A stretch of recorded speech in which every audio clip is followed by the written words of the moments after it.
இடம்பொருள் நேயர்களுக்கு வணக்கம். ஸோ இன்னைக்கு பார்த்தீங்க அப்படின்னா பாண்டியன் ஷோஸ் பாக்யலட்சுமி மெகா சங்கமத்தில் இப்போ என்னதான் அடுத்து நடக்க போகுது. ஏன்னா கதையில் இப்போ ராஜீவ் ஓடி போய் குடும்பமே இடிஞ்சு போய் உட்காந்துருக்கும் பொழுது அவங்களுக்கு ஆதரவாக நிற்கிறது யாருன்னு பார்த்தா ஆச்சரியமாக பாண்டியன் தான் நிற்கிறார். ஸோ பாண்டியன் எல்லாத்தையும் பேசி சரி பண்ணுறதுக்காக ட்ரை பண்ணுறாரு. ஊர்க்காரங்களை வாயெல்லாம் அடைக்கிறாரு.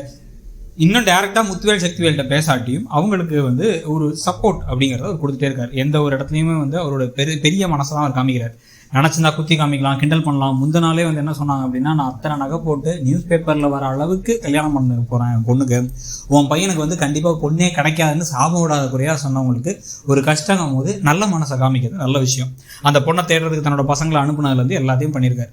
இதுக்கு நடுவில் இப்போ ராஜி கண்ணனை லவ் பண்ண விஷயம், கண்ணன் கூட சுற்றுற விஷயம், கண்ணன் கூட பேசுகிற விஷயம்லாம் யாருக்கு தெரியும்னா பழனிவேலுக்கு நல்லாவே தெரியும்.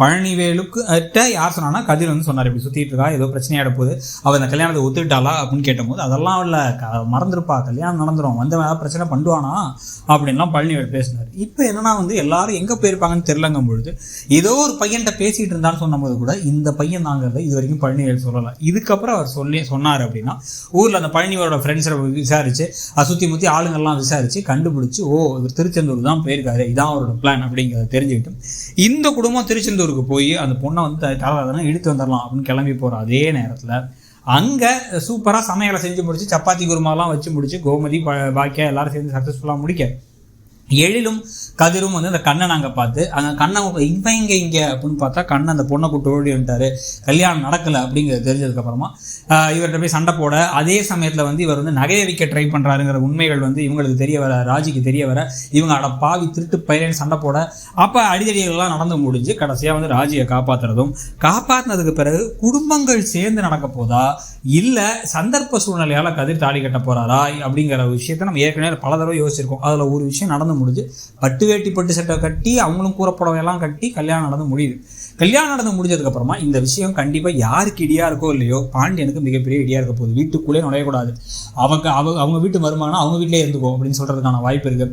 அவங்க எல்லாரும் உடனே சரி ஒருவேளை அவங்க குடும்பத்தில் ஏற்றிக்கிட்டாங்க அப்படின்னா நாங்கள் உனக்கு மளிகை கடை வச்சு தரோம், நீ போய் படிங்க மாப்பிள்ள, இல்லை நீங்கள் கடையை பார்த்துக்கோங்க மாப்பிள்ள அப்படின்னு சொல்கிறதுக்கும் வாய்ப்பு இருக்குது.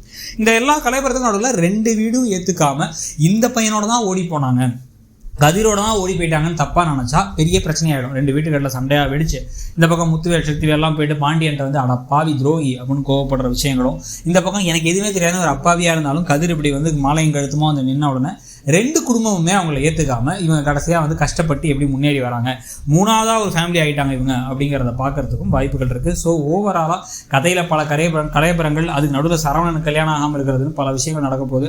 ஸோ நீங்கள் ஓவராலாக கதை எப்படி போகுதுன்னு நினைக்கிறீங்க? கூடவே பாக்கியாவும் இங்கே கிளம்பி வந்துட்டாங்கன்னா பாக்கியா கோபி எல்லாரும் சந்திக்க, கோமதி யார், இந்த பாண்டியன் யாருங்கெல்லாம் தெரிய வரன்னு பல ட்விஸ்டர்லாம் இருக்குது. இதில் இந்த ஓடி குழந்தைய தூக்கிட்டு கடத்திட்டு வந்த நம்ம செடியன் அண்ட் ஈஸ்வரி வேற வருவாங்க.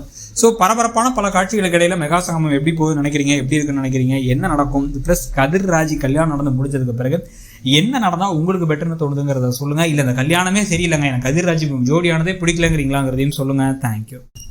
இடம்பொருள் நேயர்களுக்கு வணக்கம். ஸோ இன்னைக்கு